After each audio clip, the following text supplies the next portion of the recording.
Mario Andretti and the Lotus 79 were an unbeatable combination. Together, they steamrolled to the 1978 Formula One World Championship. Although revolutionary at the time, the Lotus 79 has long been retired, but thanks to the joy of iRacing, this Grand Prix legend lives on. Today, our drivers take on the vicious Belle Isle circuit in the heart of Motor City, Detroit. Welcome to the Lotus 79 Sunday Grand Prix Series live here on the Global SimRacing Channel. I'm Peter Mackay and I'm delighted to be joined in the booth by GSRC's very own flying Finn, Ossian Puaka. Behind the scenes is our director Sean Ambrose using cameras provided by Dougie Beard. Well, Belle Isle is one of the more unique circuits on the iRacing service, but let's have a little look around the track thanks to our GSRC track guide.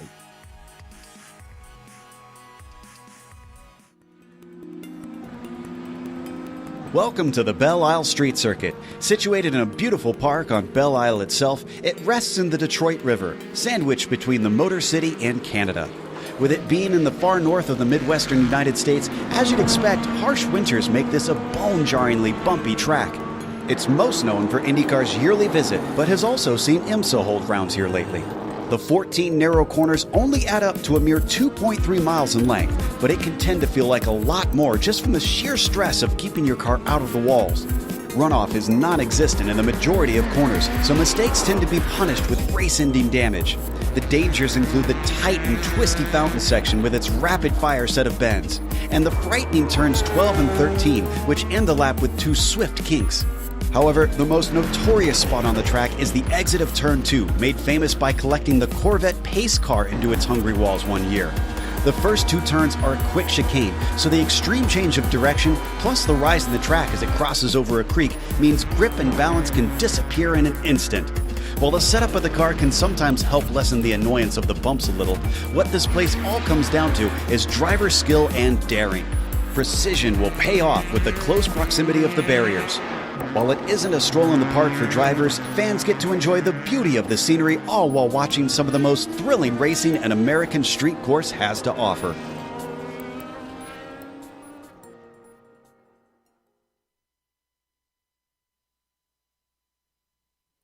So there we are then. That is your way around this wonderful yet tricky street circuit here at Belle Isle in Detroit. But Ossian, great to have you in the booth once again for the Lotus 79 series, or more rightly, thank you for welcoming me back to the Lotus 79 series. But tell us a little bit more of the finer details about this Grand Prix layout at Belle Isle. Yeah, thank you, Peter. Don't worry, you'll get right back to the basement after this one. So it's a street circuit as per usual. And as you can see, 2.35 miles, 3.8 kilometers, 14 turns. So nothing that spectacular in terms of numbers. And when you look at the layout on the map, it doesn't look spectacular either. You got a fast sweeping turn 1 and 2. Then you got a whole lot of 90-degree corners and a technical section. But driving this track, you'll get used to the high speeds which the Lotus 79 can take these corners in. And the bumpiness, the sheer bumpiness is the biggest challenge for these drivers by far.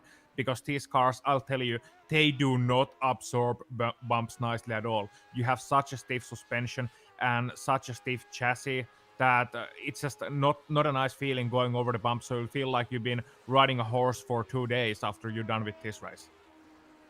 Well, that's certainly an unpleasant thought.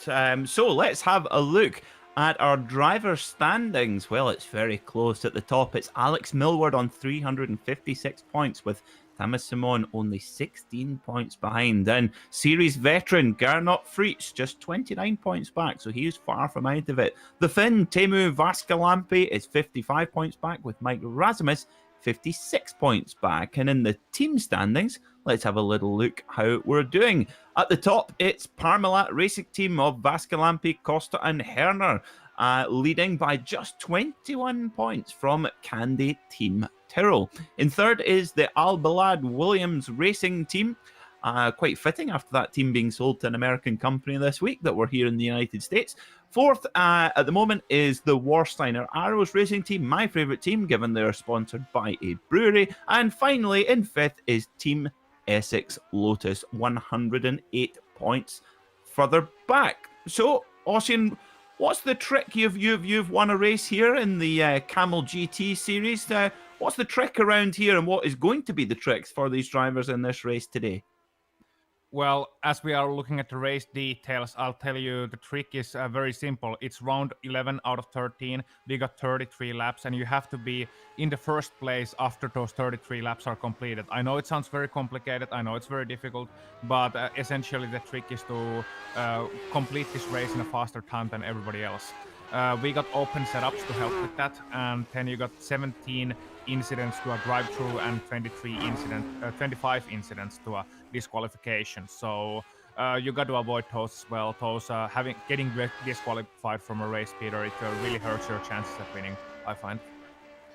Well, I have to say I'm honoured that Juha Kankinen has joined me in the commentary box for pointing out the absolute obvious. I feel that's almost a national sport for Finnish racing stars. But I notice, of course, here in the Lotus 79 series, worth mentioning to the viewers that the open setup for these cars is very important. There's a lot of things you can adapt on them, and of course you'll see here straight away on the screen with Frick Tenkati in the number 9 machine. You just look at how bumpy this track is. They talk about Sebring being bumpy. Well, it's like a billiard table compared to Belle Isle. Really just rocks the fillings out of your teeth. And getting a setup where the car can be somewhat pleasurable to drive, that's the... What are the tricks? What are the things that the drivers are looking to adjust to try and get the car set up for this unique layout, Ossian? Well, suspension mainly, suspension and especially the dampers, which are going to be the shock absorbers, the shocks, whichever term you prefer. That's the main thing you gotta adjust, and you can't adjust the slow and fast bump individually with this car. So it's gonna be just bump stiffness and rebound stiffness, and you really have to work some magic with those. At the ride height as well, you have to run a little bit higher of a car than usual, and believe it or not, the tire pressures as well, they have a big effect on how the car absorbs bumps, because the softer the tire is, the more it gives in, and the more surface of the tire touches the ground, keeps touching the surface. So the bumpier the surface, the softer or the less tire pressure you want to run. Of course, there is a limit for everything, but generally, I would run lower tire pressures at places like Sebring and Detroit and places like that than I would run at, say, Monza. Even though it has an adverse effect on top speeds and how the tires heat up, it's still a worthwhile trade. I see. Very good insight indeed. So we have 2 minutes and 20 seconds left of this qualifying session. Short and fast qualifying format here. 2 flying laps. That's all our drivers are allowed. And normally when in certain tracks, we talk a lot about track limits and slowdown penalties and those kinds of things. But here, well, there is it's kind of self-policing for track limits, Austin, because if you make even the slightest mistake or take the slightest of liberty with the track, there is a very unforgiving concrete wall ready to crumple your sophisticated carbon fiber race car into a heap. Not carbon fiber. Is it not? Okay. It's not. It's the McLaren was the first carbon fiber one in 1980. This is still steel. There we go. But it's going to damage it, isn't it? Yeah, it is. It is. Big time. Yeah, and as Gernot is making his way across the line for his final lap, does a 1:18.69 and goes to P number 5. And one person I want to give a shout out to, as we are talking about all the damage. I know we can't get him on the pictures, but Frick Tenkate is currently in second place. He's been fast all week in the official racing, in races apart from this one. And he's once again in the front row, and we know him as a good qualifier. Let's see if he can withstand the pressure in racing conditions as well, as it looks like everybody's pretty much done, Peter. Yeah, it's a short lap here at Belle Isle, and Oskari Rinna taking pole position from Frick Tenkate by 38 thousandths of a second. Look at that. With a 1 minute 18.252, very, very fast from the driver of the number 8 machine. On row 2 is championship leader Alex Millward alongside his championship rival Thomas Simon.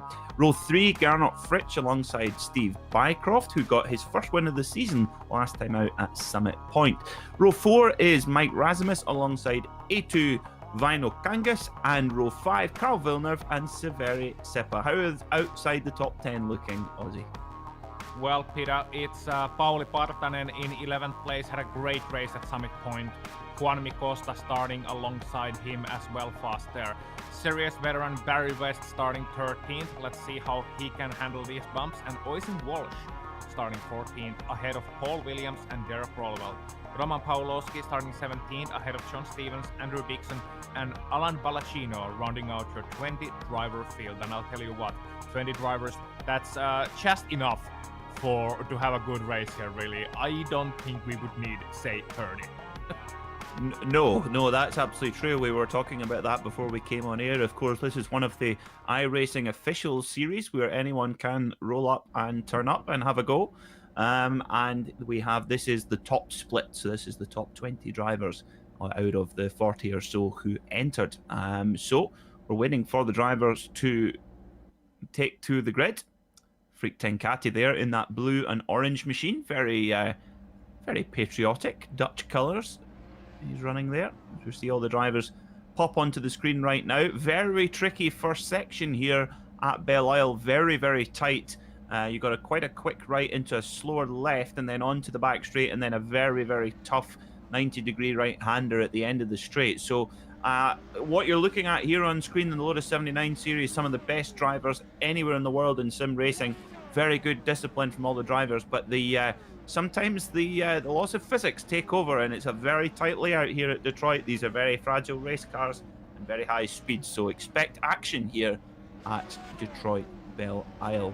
Looks like we're not far away from getting a couple more drivers to come onto the grid, and the lights will illuminate, and then they will go out, and we will be ready to go here around this beautiful layout. Of course, Belle Isle, home to America's oldest aquarium. Here we go. Lights are up, and we are ready to go here at Belle Isle, and we are go here in Motor City, and off goes. Look at that. Freak Tenkati back to third as well, and Millward, brilliant start from Millward. He's up to second, and there's carnage behind us, and that's caused a big wreck. We will come back to that, but they are off with Oscar Rinne off to a great start. But championship leader Alex Millward into second place, but Thomas Simon into third, not letting his championship contender get away from him. Great start from Alex Millward. He would have had a chance to pass it in as well, but he got kind of stuck behind him. Still, he got past Frick and Kade. So did Tamas Shimon. So it's on between those guys. I'll report from you outside of the pictures. Pauli Partanen, sadly, one of the drivers involved in that wreck. I don't see anybody else being heavily damaged, so it's just Pauli Partanen involved in that one. Happened in the midfield. What a pity. Of course, in the midfield, so tight. And all the drivers doing really, really well to get through there cleanly. Anyone who's driven around here will know just how tough it really is. But it's Oscar Rinne in the Parmalat machine, in the Brabham machine. Of course, Parmalat, a type of yogurt brand that sponsored the Brabham team in the early 1980s. Through past the Motor City Casino Hotel sign. We're nearly at the end of lap one already, Ozzy. Whoa, these Lotus 79s just devour this street circuit. Yeah, they do, and they come to the main straight section, and it's all these bumps. I bet some of these drivers who are in the leading group right now are wishing it would be already the end of lap 33 and they would be finishing here, but that's sadly not the case for them, and happily not the case, because it would have been quite a boring race had that been the case. Rinne still leading with Millward and Shimon chasing him. It's a very interesting leading group, because I would have thought Tamas would have had much better pace than he's showing right now. Oskari, of course, he's emerged as the real challenge for these race wins, and he was challenging for one at Summit Point. He won at Nürburgring, and he's now running away from Alex and Tamas, or at least trying his best to. But it's gonna be a very interesting race in terms of fatigue, in terms of how these drivers manage it strategically. Absolutely, you make a great point there with fatigue, Ozzy, because 33 laps around here is a long way, and just one slight drop in concentration and you're in the wall and your race is over. There is no leeway at all for any kind of a mistake. And sometimes you get drivers who are running a lonely race, whether at the front or otherwise, and just that slightest drop in concentration, and it can really, you'll pay a big price. No higher a price than here at Detroit, here in Motor City. Of course, the engine power, although this might be a British car, the Lotus 79, the engine, the Cosworth DFV, was bankrolled by Ford, of course, a local company here to the Belle Isle circuit.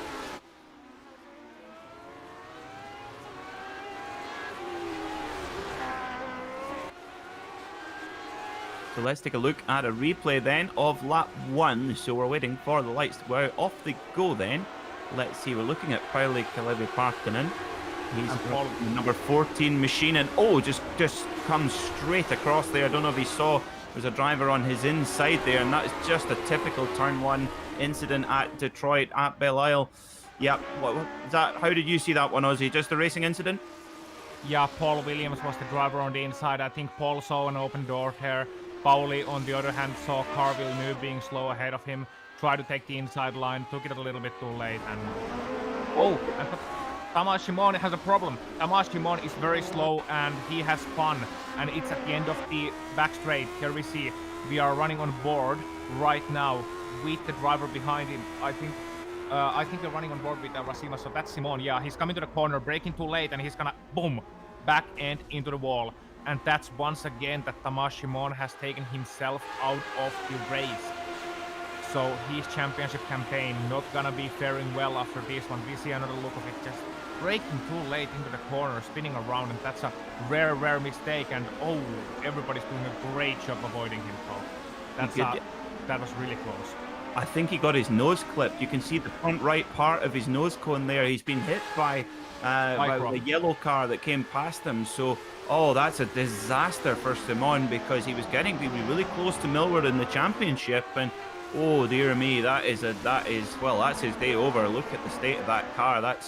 He's going to do really well to get that home. So, okay. We've got Mike Rasmus, who's had a little bit of an issue as well. Let's see if we can get a look at that. Here he is in the Candy Team Tyrrell machine. Or is it the Essex? No, it's the Candy Team Tyrrell machine. As he just oh my word, that's a violent one. It did well actually to tow to pit lane. I think he maybe got an automatic tow there, Ozzy. Yeah, I think he did, and we're going back to racing. So a couple of drivers already having difficulties. Tamas Shimon, little surprisingly, and then Mike Rasimas as well. Mike has been one of the most consistent drivers this season, of course. The American driver crashing at his home turf. So it's not a great result for him. And meanwhile, back in the lead, however, it's Milward and it's Tenkade. Now the top 3 with Gernot and Steve very close to each other. Actually, the 4th place is very close with the multi-time champion Gernot Pritche and Steve Bycroft. Despite having that little bit of a contact with the stranded car of Tamas Shimon, is now challenging the Austrian for 4th place. So let's have a little look at the track temperature and the weather conditions today here. Quite a balmy sunny day. Look at that, 39 degrees centigrade on the track temperature. That's the temperature you got to worry about. If that track temperature gets too high, it makes the track very greasy and very slippy and not as much grip as you would like. And 39 degrees centigrade is pretty high indeed as well. So we're running on board right now with Bycroft, last week's winner, man from Indiana. I'm sure his mind is in 2 places right now, with one particular big race going on today over in his home state, coming around towards the end of the lap. Now, Ozzy, for Oskari Rinne, that accident of Tamas Simon must play into his favour, because for Alex Millward, who's chasing Oskari Rinne down, really now Alex will get the notification that Tamas has fallen back, and for Alex, he doesn't necessarily have to push to win this race. He can try and cruise and just take it home from here, you would guess. That's got to be good news for Oskari Rinne. Yeah, well, if you know Alex Millward, you're gonna be laughing at this point a little bit, saying that he's gonna slow down on purpose. That's not the Alex Millward way necessarily, for better or worse. But yeah, it's gonna play into Oskari's hands in a sense that Alex is probably gonna played a little bit safe from here, might be playing a little bit safe. It's not gonna play in Oscar's hands in a sense that now we don't get a battle between Alex and Kamash, which is what we were kind of expecting. So Alex can kind of sort of run away. However, he hasn't really been able to make gap to Frick and Kade behind him actually. So it's quite surprising to see Frick and Kade on such a good race pace, but maybe this is the kind of circuit. So this is the battle for P9. It's an absolute punch-up here going on. Let's see, who have we got in our battle here? We've got Derek Roeleveld, Ossian Walsh, Barry West, Paul Williams, Carl Villeneuve, and Angelika Pawlowski as well. Rowan Pawlowski, sorry, my apologies. So this is, very, very tight here. We're looking at Roeleveld and Walsh at the front. Out looks to the inside as they head down. The start-finish straight is very, it's not much of a straight at all, but gets the move done. And do I see a GSRC livery on screen? I do. So that's Ossian Walsh in the number 5 in that white and red machine in the GSRC machine. I have to say, what a striking paint scheme that is. Yeah, I mean, the guy would normally be 5 seconds off the pace, but now he's just 1.5 due to delivery. No, I'm just kidding. it's helping you to get the camera time, though, and helping to get the overtakes as well. Ocean here going quite rapidly past Derek Roeleveld there, and then Barry West following them through. A lot of positions changing there on the lead back, and it's a great trend that goes all the way back to Roman Pawlowski in the 14th place. So I think that one's going to be spreading out a little bit now that they got the fastest driver in the front. Look out for more developments later on in that one. Now we should go to second place, because really Alex Milward is under pressure by Frick and Kade. Frick is constantly clawing his way closer and closer. Even if he's losing time, he's just clawing his way back. And this time by 120.2 for Frick. That's almost Oscar Rinne pace. Yeah, absolutely. The best lap time at the moment for Alex Milward, a 1 minute 19.853. Frick Tenkate just 1/100th of a second slower than that. So they are absolutely evenly matched. But of course, here at Belle Isle, with the drivers so closely matched together, it's going to take a mistake from one or the other to break them up, because it's the overtaking opportunities here are so few and far between. One in particular is one we're coming up to right now. So coming to this slow right-hander and then up the gears, up to top gear, and then it's a very, very tricky braking zone, quite a long braking zone, and then a right-hand bend, and that's really your only option. But any move you make here at Detroit, it's got to be a big one, because it's tight. It's like any street circuit. You've really got to be able to make the move confidently. Yeah, and you don't want to hit the curbs either. Like, not only do you not want to hit the walls, that's obvious, but you don't want to hit the curbs either. They're so high here, they're gonna break the Lotus 79 right into pieces. And you still want to run right up to them. So it's gonna be absolute precision with the line. Now, the right-hander at the end of the back straight, it's a great opportunity for overtakes if you can get the launch right.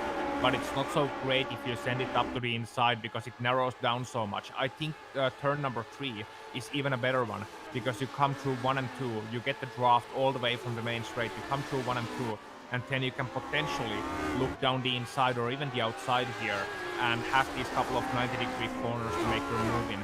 So that's the other chance you got here. However, not getting quite close enough to pass is Frick and Kade so far, but they're so close to the edge right now. Both of these drivers, both Alex and Frick, are taking it right to the limit. They're taking it to about 98.5%, I would say, right now. Yeah, it's looking pretty far up the limit, that's for sure. And for Alex Milward, yeah, that's going to be quite a sight, having Frick Tenkate's bright orange and blue, almost McLaren-esque paint scheme appearing in his mirrors. And for Alex, you've got to think he's got at least one eye on the championship, if not two, because he's obviously in the lead right now. His championship rival Thomas Simon 1 lap down in 18th place right now, so you've got to think he's got to be being very, very careful. And I would suspect that he's breaking a little bit of the sweat behind the wheel of that car right now. Yeah, especially if you look at who just did a 119 last time around. Let's see if he can replicate that one. No, 120.3, but there is someone chasing these two down. Someone behind them, someone who may have found some success during his career with the Lotus 79 car. And that would be, in car number 1, Der Rote Kampfflieger, Gernot Fritzsche, the Red Baron, and he is right now only 1.5 seconds behind these two and starting to chase them down, pulling Steve Bycroft along with him. So if Freak doesn't get the move done soon, I expect by lap 15, 16, it's gonna be a 4-car train, and then things are gonna get even more unpredictable. Absolutely, yeah. Gernot Fritz, when he gets in the races I've called, he certainly once he gets his laser locked in, he really does know how to chase one down. And there's almost that intimidation factor as well when you've got such a series legend. It's a bit like having Michael Schumacher coming up in your in your rear view mirror. You go, oh no, here we go. Not what you want to see. No, the helmet's similar too. No, that's more like Niki Lauda's helmet, really. That is a Niki Lauda helmet. In fact, I have a pair of Niki Lauda socks, actually, Ozzy. Oh, are they from a certain... Oh, we don't have a sponsorship deal. Never mind, but I think I know the store. I think I know the store. So, if you do want to advertise on GSRC, check out... Okay. Gernot is still running them down 120.1 compared to 120.7 for Alex. He was wicked loose last time by, lost a little bit of ground in the fountain section of the track, and as a result of that, Freak and Kade being back down into Gernot, into Steve as well. So Steve not seemingly having any damage from that earlier contact with this struck car of Tamás Simon. So these four now continue fighting pretty much and continue to get run in. Let's see if Alex can make it through this section cleanly this time around. Absolutely. So, of course, here at Belle Isle, we've been racing here since 1992. But this wasn't the first track raced here in Detroit. Of course, the old Formula One track that ran around the Renaissance Centre, with a slightly more rudimentary setup, could you say, at Detroit. And Lotus had 2 wins, McLaren 2, but the most successful driver, the late great Ayrton Senna. 3 wins he scored around the Detroit street circuit, but nowadays hosts the Detroit Grand Prix, a double header between the IndyCar Series and the IMSA WeatherTech Sports Car Championship. But Ozzy, I can imagine when the American Le Mans Series came here as well, the Audi R10 LMP1 car must have been quite a space shuttle to fly around here. Yeah, I can imagine that would be fun, and you can, of course, you don't have to imagine it yourself. You can drive it on iRacing. You can drive, well, not that particular Audi, but you can drive an Audi LMP1 car around the Detroit street circuit and see what it's like for yourself. You can even drive an 80s prototype car, the Nissan, a lot of letters, and you can drive that around the Detroit street circuit as well, with the turbo lag and everything. So you can have a lot of fun experiences. Or you can drive a 1978 open-wheeler Formula 1 car, like the Lotus 79, and race against the best in the world. You've got a lot of options, and these drivers are doing just that with Freak and Kade. I don't want to jinx him. I'm just prefacing it. I don't want to jinx him. In fact, I'm ready to knock on wood right now. But Freak and Kade is driving the best race of his career so far. That's a bold claim to make, but from my observation, maybe he's finally overcoming the tension of the race conditions. Oh, and he's in Gernot. That's Gernot out. Steve Bycroft made it through, but Millward in the wall, the championship leader, has binned it. That was a huge incident. Yeah, binned it is the right word. Let's have another look at that then. Let's see if we can get this. It's just a huge calamity here. So let's have a look. What happens to Alex Millward? Coming towards the end of the lap now. It's quite a quick right-hander here. Big commitment in one of these Lotus 79s. Just gets loose on the entry. Big, and then catches Gernot Fritsch, and there's nowhere where the Austrian could go. Oh dear. And Gernot's taken quite a bit of damage, as you can imagine. And yeah, he had nowhere to go there and gets launched up. And for Freak Tenkate, he's probably looking in his mirrors with the biggest smile the size of the Rhine River right now. My goodness me. Oh dear, dear, dear. Well, that's changed things, Ozzy. That's brought a minor change into the order of this race. So Kade getting past. I think he got past with no damage as well, because it was very close with the contact. So Freak and Kade getting past, Steve Bycroft getting past, Eetu Vainiokangas suddenly finding himself in 4th place, which in what I do believe is his racing debut with the Lotus 79 at Detroit. With this combo, so he's doing quite all right for himself. Gernot trying to chase him down. Gernot having a lot more pace, but that front of the car is not looking happy enough to sadly provide a proper challenge. Let's look further back behind them, because there's a lot of interesting things going on there as well. Juanmi Costa and Severi Seppa, they've been in a ding-dong battle for the last 5 laps. We haven't had time to look into it, but Peter, these guys are close as well. Yeah, they are, absolutely. And what that incident has proven there, that no matter where you are in the field, you cannot give up. You have to keep pushing, because this is a circuit a little bit like at Bathurst as well, where attrition rates are always very high. So if you can get the car home cleanly, which is a big challenge in itself, then you have an opportunity for a really good results. And you just have to say, as you mentioned, Frick Tenkate having a great race, getting through, escaping that calamity there. He's running in second right now, and he's not that far behind Oskari Rinne, about 5.5 seconds, but that would just take one mistake from Oskari, and that would be it. Of course, Steve Bycroft as well, last week's winner, who beat Oskari just at the line after a very close battle. He's there in third, so he's having a great couple of weeks here in the Lotus 79 Sunday Series.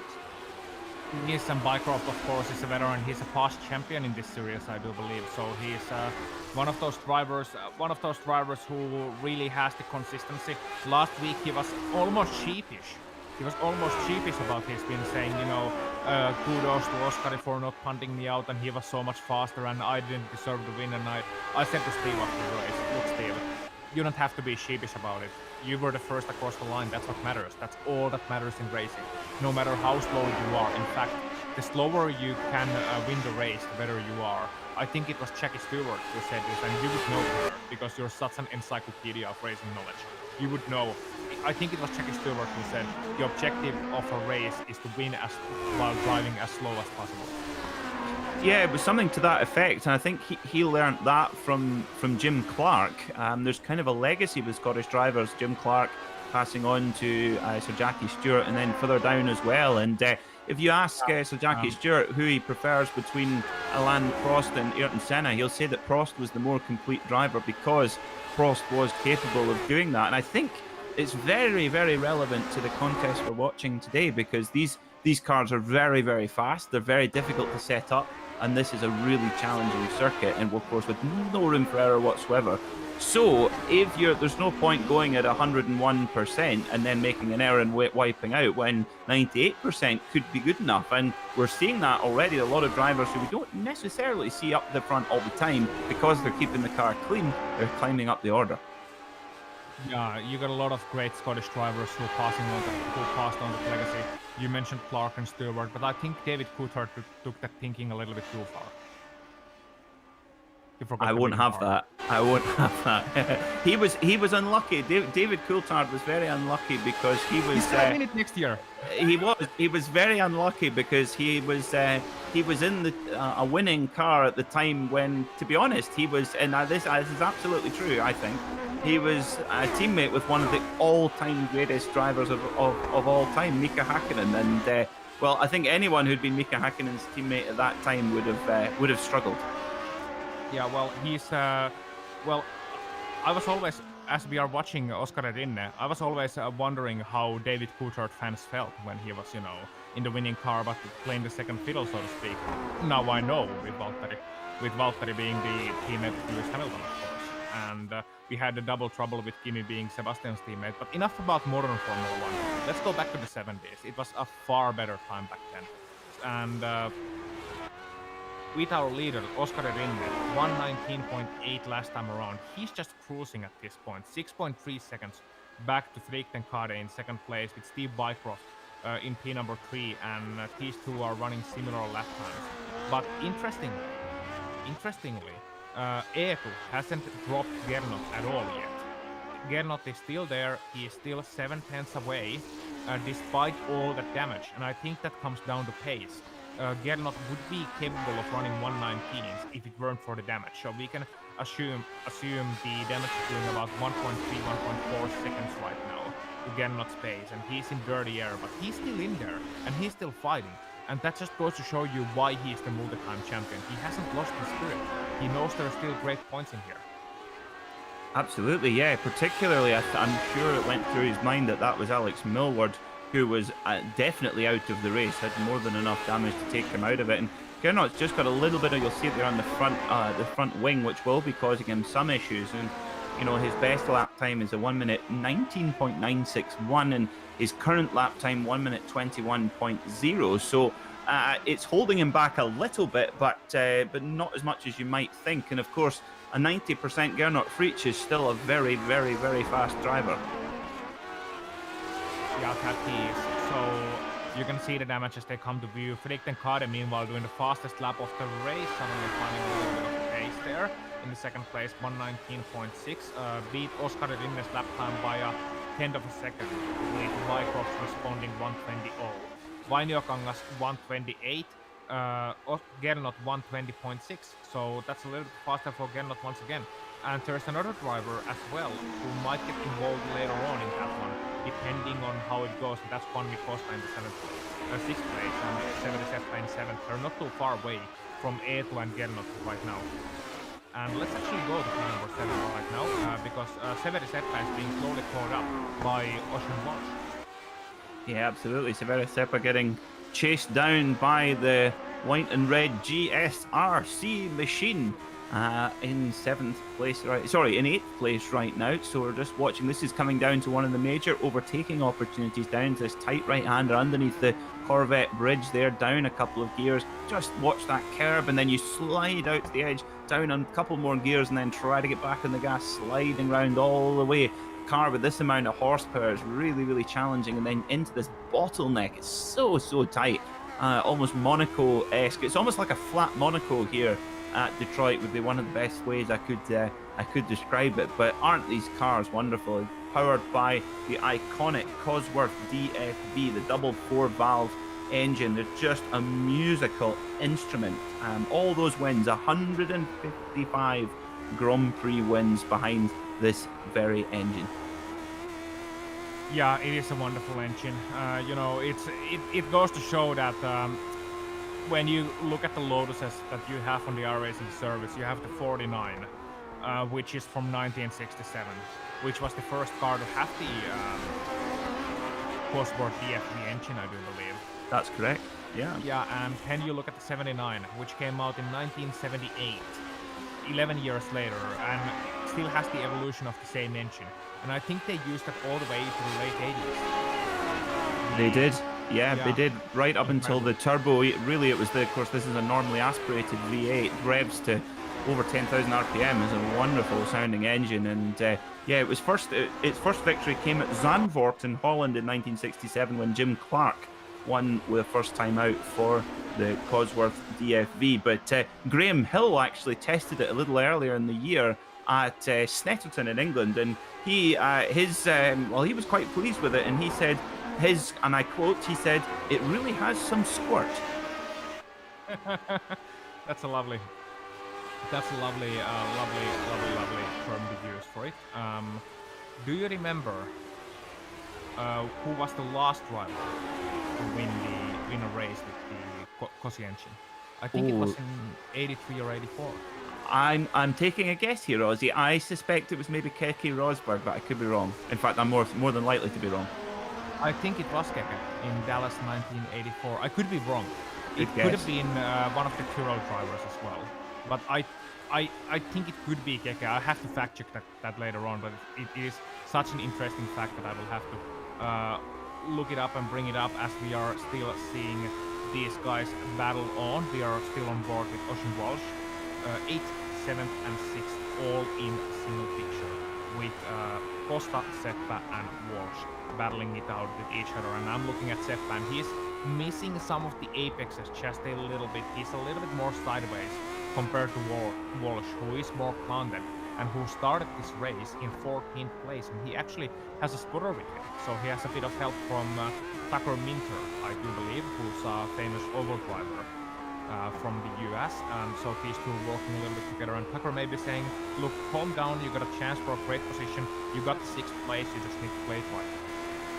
Yeah, this is certainly the closest battle on the track right now, and Ocean Walsh doing a great job just stalking behind Severi Seppa and Juanmi Costa, and just you've almost got to give a little bit of room as well. Maybe if you have the pace, there's a couple of problems, because if you run too closely, these, of course, you get the dirty air coming out the back of the car in front, and that does spoil the aerodynamics, slightly overheats the tires sometimes too.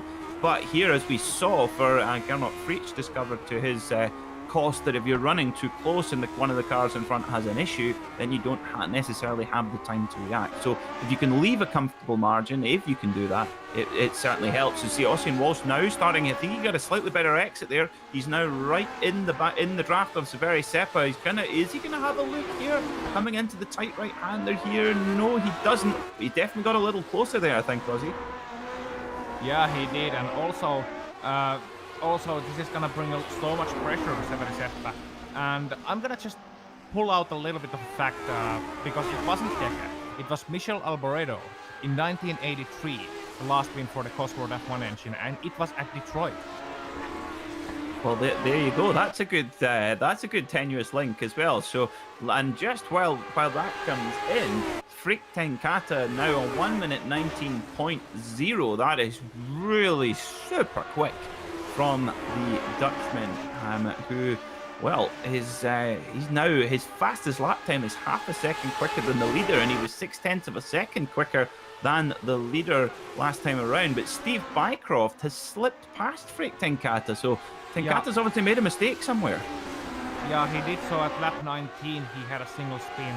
At lap 19, he lost 7 seconds on that lap, so that has to be it. We missed it on the broadcast, sorry about that, but he had a bit of an Alex Milward mistake in that I think he spun on the last corner, the second to last corner. Yeah, he spun around, spun his car, did a neat 360, tapped the wall, but nothing too hard with his rear end, and Steve Bycroft got past him, and now Freak has got to be a little bit freaked out by that, but he's managed to gather himself and put some good lap times in.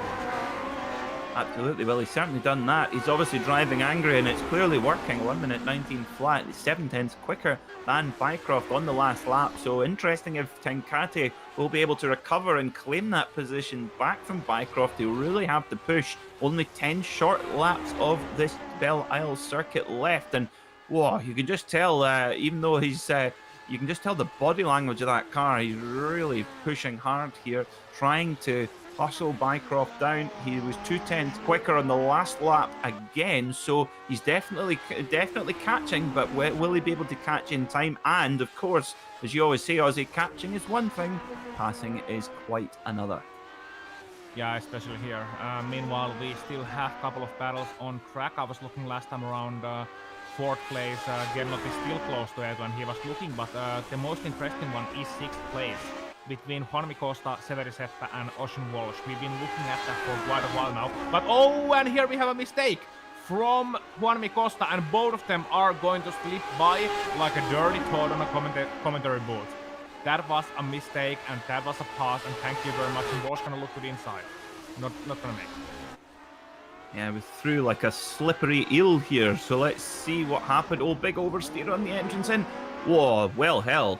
Well held, that man from Severi Seppa. That was from Juanmi Costa. That was a really well done to keep that out the wall. That could have been a whole lot worse for the driver of the number 13 machine. Unlucky for some, clearly not for Juanmi. Yeah, indeed. Too bad he lost 2 places, but he still has a chance to battle back here. With Seppa now holding on to 6th and Walsh now promoted to 7th place. So this could be interesting for this battle, because Seppa was a little bit faster than Costa anyway, and Walsh, I think he was looking faster than Seppa, but now Costa looking to the outside. Yeah, having a look down, heading down into turn 3, you identified this was an option where you could go around the outside, and he has a look. Oh, and Costa having a look around the outside there of Walsh, and he makes it stick. You called it, Ozzy. You said it could be done, and there you go. That's proof. That was so brave. They interlocked the wheels, I think, a couple of points. It was absolute wheel-to-wheel stuff. Nothing between them, and Walsh is gonna be a little bit dazed and confused right now. I think he's blushing a little bit. He's new to the series, and he's gonna be like, wait, this is how these guys drive? I thought they were all pensioners, basically, just reminding themselves of the old times, you know, playing the nostalgia game. No, these guys are hard racing drivers, and they can show that hardness when it's necessary, but what a clean racing. I don't think there's any other series on iRacing where you can go side by side with open wheelers through there, and both of the drivers making it clean out the other end. And Costa, another mistake, and Walsh is gonna get alongside him. While Ossian goes to the inside, stuffs it up the inside and gets it done. And I have to say, wow, we're looking at going to turn 1. Oh, Ossian Walsh has to yield, and Juan Costa goes by the Spaniard. They're heading down into turn 1. He's left the gap open there. Interesting. So he's obviously going to go for that outside line again. Goes late on the brakes. Walsh, oh my goodness me. And oh, there's a little bit of contact. Oh my god, they're banging wheels. This is crazy. This is not a touring car race. Do not adjust your sets. This is Formula 1, classic Formula 1 at its very best. Costa goes by. Walsh, well, I tell you what, he's doing that GSRC livery. Proud here is Ossian Walsh. This is fantastic stuff. Battling with Juan Costa. Down they go to the Corvette bridge. Tight right-hander here. Watch for this. Ossian Walsh tips outside. They're side by side, banging wheels. Juan Costa, stop. Oh my goodness me, this is incredible. Costa's going down hard. And that's all she wrote. Good night, Vienna. What a battle. And it just had to end like that. It had to end like that. They were banging wheels all this time, neither of them giving an inch, and then Costa comes to the corner. He's on the outside on the marbles and just kind of lost it, hit the barrier and bounced upside down and went 3 quarters around. And that's a toe back to the pit lane, but what a battle between these two. They were playing it fair early on, Peter, and then later on they weren't playing it so fair anymore. They were just banging wheels and taking all the room away from each other. Absolutely. Interestingly for Costa, actually, I think although they were so close, Costa's crash was a result of his own mistake. Although obviously a result of the battling, but it's great to see that wasn't Ossian just pushing him into the wall. Very good battle, very high quality indeed there. And I have to say, given that's going to be perfect for our future GSRC track with that particular livery. But look at this, Gernot Fritsch. He's such a tenacious driver, isn't he? Really chasing down A2 Vainakangas. Now, don't forget that Gernot Fritsch has quite a bit of damage after an early collision with Alex Millward, who crashed in front of the Austrian. But I tell you what, he's putting a lot of pressure on A2 here, and you never know, he could pinch that 4th spot, which would be a great result considering the earlier incident. Yeah, Frichtenkarre, another fastest lap here. He's just on a word of his own with the pace. Steve, he can catch up to Steve, but yeah, this is the battle now, Eetu and Gernot.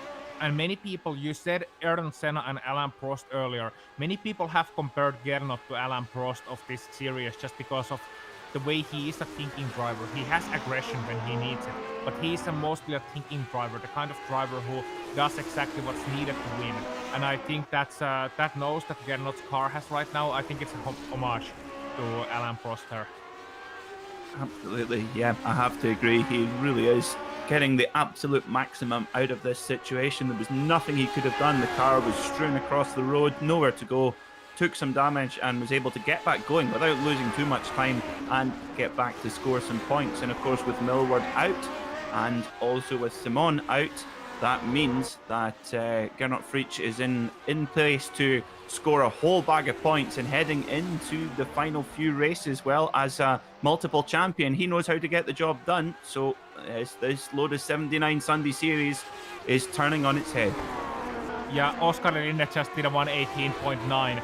I think he's just tired of seeing those fastest laps coming in on the broadcast. Everybody talking about Frichtenkarre being so fast, and Oscar was like, "Hey, I can drive fast too. I'm leading this race, you know." So he just put in a bit of a flag up there and said, "I'm still the best." And well, let's see what happens there with the fastest lap battle in the closing portions of this race. And what happens with the 4th place as well. Eetu and Gernot still fighting on. Eetu's doing a great job driving his own pace, and also a great job of not being too flustered by the fact that Gernot can hang with him with the damaged car. I think he was a little surprised early on, but later on he's just trying to hold on to that 4th place because that would be a great result for Eetu as well. He hasn't done too much practice this week. It's not his type of circuit necessarily. He hasn't done great preparation, so 4th place would be an absolute lottery win lottery win for Eetu Vainio-Kangas. The podium would be even better, but that's outside the possibilities unless somebody in front makes a mistake. So for Eetu to not only take 4th place, but to hold Gernot Fritzsche back, that would be great for him. Let's see if he can manage those last couple of laps here. Absolutely, couldn't agree more, Ozzy. This is a track where, well, we know how important preparation is and track time is in sim racing, given there's no limit to what you can do. And yeah, this particular circuit, one where the more laps you can turn is you probably get the biggest benefit of. So yeah, it's absolutely brilliant for Eetu Vainio-Kangas to be running in 4th place. And big oversteer. Oh, that's what I love about these cars. Big oversteer there coming out of turn 2 as they head down to turn 3. Gernot Fritzsche looking very large in the mirrors there, showing his hands slightly on the inside there, but deciding not to make that move just yet. We've only got 5 laps to go here, and mentioning Oskari Rinne in the lead, well, he's doing a Sebastian Vettel, isn't he? Out there, old school Red Bull era of Sebastian Vettel. I was about out there to say. at front. Yeah, I knew you'd be there to correct me on that one. But going for those fastest laps as well, only happy when driving at 100%. And it's been a flawless drive from Oskari Rinne, of course, ever so nearly won last week at Summit Point, if it weren't for just a tiny little bit of contact with Bycroft in the last lap. But, well, he's made amends here, and this is he's driving beautifully and not a mark on that Parmalat Brabham. Yeah, and while we were looking at Oskar, we're going to talk about him so much more later on as well. Such a promising young driver, 22 years old, residing in Turku, Finland. A student, actually.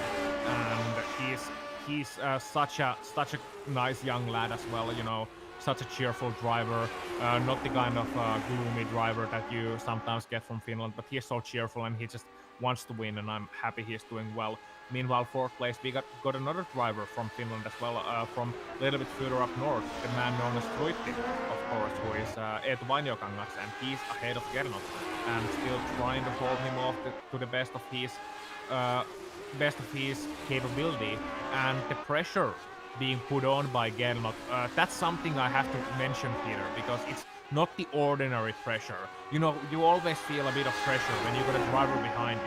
And if it's someone you know who is a little bit reckless of a driver, then you feel maybe a little bit of fear as well. You have to be focusing extra hard so they don't try anything stupid.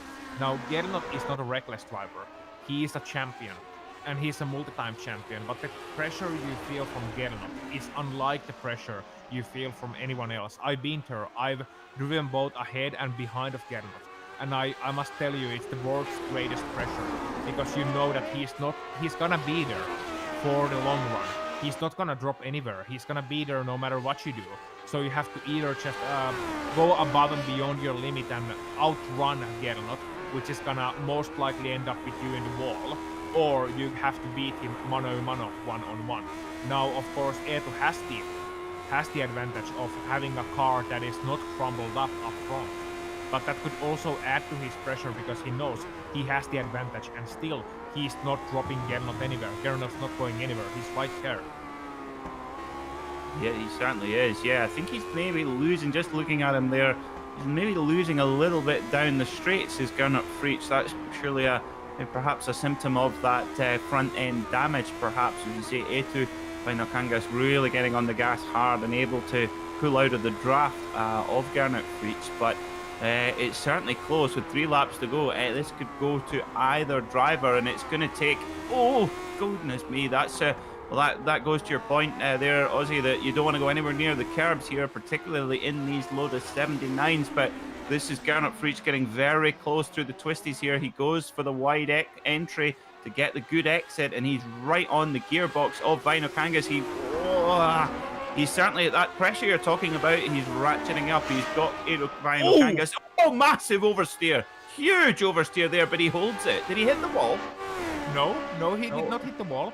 He just saved it. Yeah, and we're gonna see a replay of that one. And that is the greatest save I've seen since the days of Dominik Hasek in NHL hockey.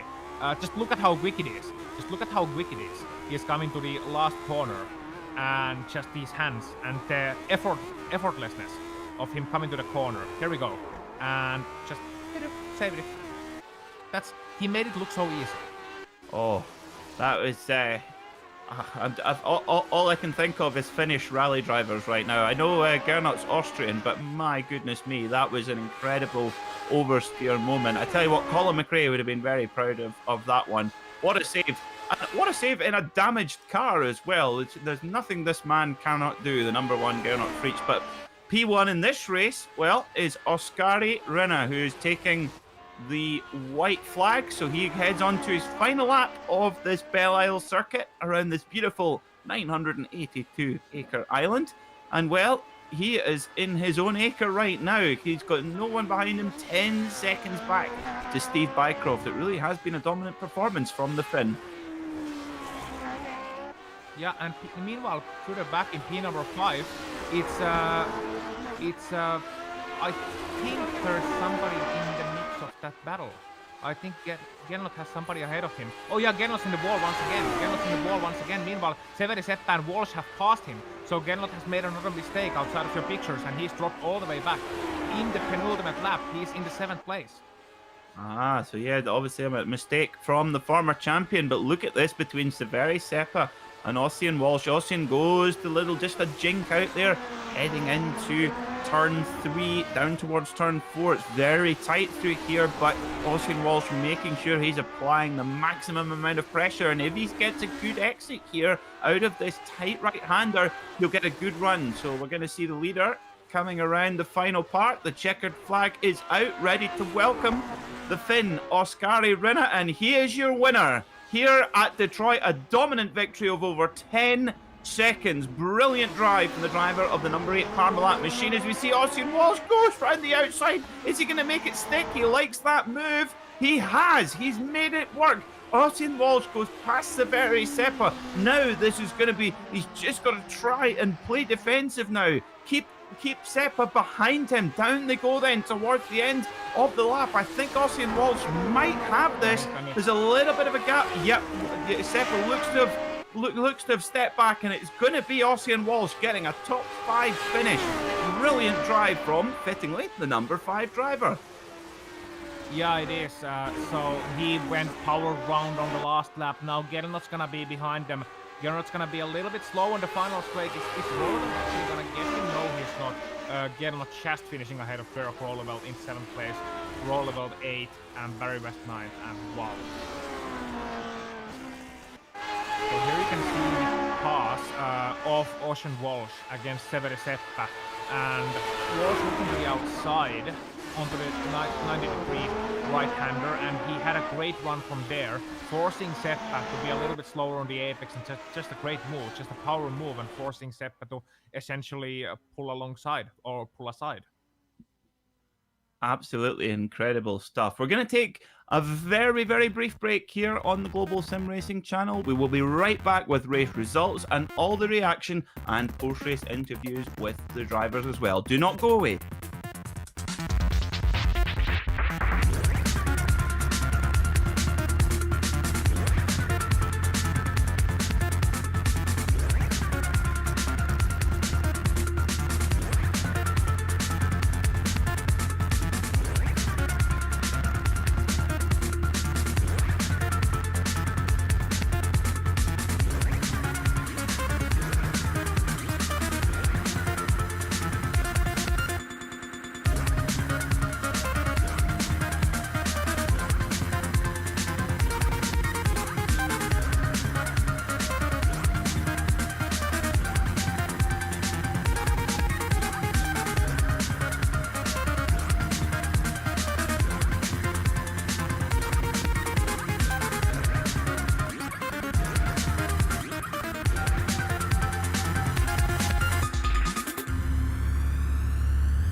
Welcome back to the Global SimRacing channel, where we've just witnessed a fantastic contest around the Detroit Grand Prix circuit here in beautiful Belle Isle. Let's take a run through our race results. Well, it was Oskari Runa winning convincingly from last week's winner, Steve Bycroft. Rounding out the podium was Frick Tenkate after just a late race spin, costing him a second place, but a brilliant result nonetheless.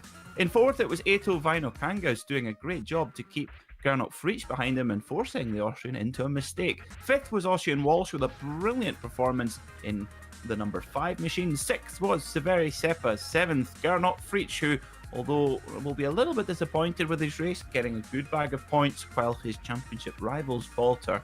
In 8th was Derek Roeleveld. 9th, Barry West. And 10th was Mike Razimus. In 11th place was Juanme Costa. 12th, our first of our non-finishers, Alex Millward. I'm sorry, Juanme Costa, non-finisher as well. Alex Millward, Paul Williams, Thomas Simone, Carl Villeneuve, Polly Partonen, Angela Pawlowski, John Stevens, Andrew Dixon, and Alan Balacano. All of those guys non-finishers today. And I believe my esteemed Finnish colleague has the first of our interviews in the commentary box right now. Indeed, it is one of the finishers. Ha ha ha. Oskari Linde, congratulations. You're a winner at Nürburgring and now you're a winner at Detroit as well. 8.2 seconds ahead of Steve. Tell you, convincing performance. Was it easy for you out here today? Yeah, hi guys. It wasn't easy. I mean, the track is very demanding and it's similar to Nürburgring with the bumps and close walls, but I knew track position was everything, and I was able to get a good qualifying for once. And in that sense, it was easy. But driving here is not easy. Okay, so you won at Nürburgring, you were second at Summit Point, and you're a winner at Detroit. Now, obviously, your late season performance has rivaled or surpassed the likes of Tamás and Alex and everybody else really in this series. Is this preparation for a championship challenge next season? Yes. Oh, yeah. That's all the answer you're gonna need. Well, final question before we let you go. We go to the Japanese double at the late part of the season. Motegi and Suzuka. How are you looking at those ones? Well, I don't even own Motegi, so I have done laps there last time in Gran Turismo 3 or 4. So gonna need to practice that one, and yeah, Suzuka will be a lot better, but I have no clue about Motegi. Okay, thank you, Oskari. And if you have any greetings or if you have anything to say either in English or Finnish, then feel free to do so. Hyvät naiset ja herrat, ladies and gentlemen, Oskari Rinne, winner at Detroit, voittaja Detroitissa. Ei mitään, terveisiä Einolle siellä katsomassa. Ei oikein muuta. Kiitos. Kiitos. Thank you, Oskari. Greetings go to his friend and then Peter McKay up there in the commentary booth in the interview position, and he's going to talk to the man with the GSRC livery. Ossian Walsh, congratulations on what was a very exciting race, a great top 5 finish. But what I want to know is just how many tenths of a second is that white and red GSRC livery worth? I don't know, but in like the last 5 laps, I managed to turn it up and take about half a second out of my time. So I think it would probably be quite high. Also, the only race I think I ever ran on a road course with that, I came second to Sage Karam. So I think it is actually like probably about half a second. That's good. You've heard it here first. Now, now what's going to happen is you're going to have 20 guys with the same livery now. Of course, here around Detroit, the overtaking opportunities are so tough to find. But just tell us about that move you were pulling, coming down off the back straight into that right-hander, going round the outside there, and then stuffing it up the inside into the tight left-hander. Tell us how you're lining those up. Well, I had come into the race with, basically no practice. So I was losing. Well, I got the setup off my teammate Mike Razimus before the grid. So that was one thing. And then I was losing a lot of time on the brakes. I just wasn't sending it deep enough. So every time I tried to pass Juan, he would just send it deeper and I couldn't do it. And it was very frustrating. Really when I tried to pass anyone. So the only place I was seemingly getting a run was there. So I just kind of sent it and hoped. And I hope I didn't cause him to spin. I didn't get a contact, so I'm hoping that was just him making a mistake. I'll apologize to him if I did top him, but I think we're okay. And then after I did it the first time, and I was running down Severy a few tenths a lap at the end, I kind of knew that would be where I'd get it run. So I just sent it there and hoped he gave me the room, which he did. Mike, I can confirm there was no contact earlier on in the race, so you're in the clear there, executing that move cleanly twice. Very impressive indeed. Oisin, congratulations on a great top 5 finish, and hopefully we'll see you up here again in the GSRC commentary box very soon. Yeah, thanks. So that was Oisin Walsh, and I believe we have one more person to speak to us. We have podium finisher Frick Tenkate is with Oisin Puaka. Yes, he is. Frick Tenkate, first of all, massive congratulations. Finally, both qualifying and race came together, and you were able to finish on the podium on the broadcast race. How does it feel? Yeah, I'm extremely happy because I never thought I would manage it because I always crack under pressure. But this is such a good track for me. You have to be focused all the time. You can't be distracted, so you can't let your mind wander, and that's good for me. So I'm really happy. Yeah, so was it tough out there today at Detroit? Just briefly about your race. You know, you had a bit of battle, you had one spin, but aside from that, even after the bad start, you were able to pull it off. Yeah, exactly. For me, there's no way to pass here unless someone makes a mistake. So the only thing you can do is drive close to the guy in front of you, and then hope he cracks under pressure. And or makes a mistake or something. So that's what I tried to do. And then when I was second, there was a big gap to Oscari, and I knew I could never win from him, but I wanted to see if I could catch up to him. So then I started overdriving and making mistakes, and I had good sectors and then really bad stuff. And then of course then the spin happened, and I'm happy that I stayed reasonably focused. So that's it.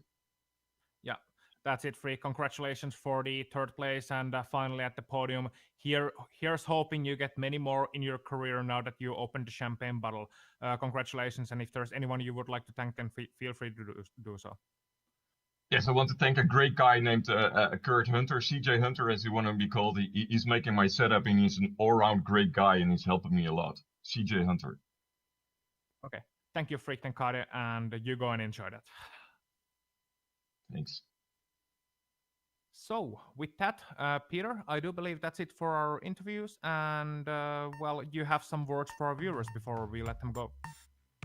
I do indeed. Yes, it was a brilliant day out here at Belle Isle in Detroit. We hope you enjoyed this broadcast here on the Global SimRacing Channel of the Sunday Grand Prix Lotus 79 series. Mainly a big thanks to all the companies that provide the software and the hardware for our broadcasts, and they are listed here on your screen. A particular thanks goes to June Lalonde, who provides all of our wonderful music, and you can see on the screen here how to get hold of more of her great work on Bandcamp.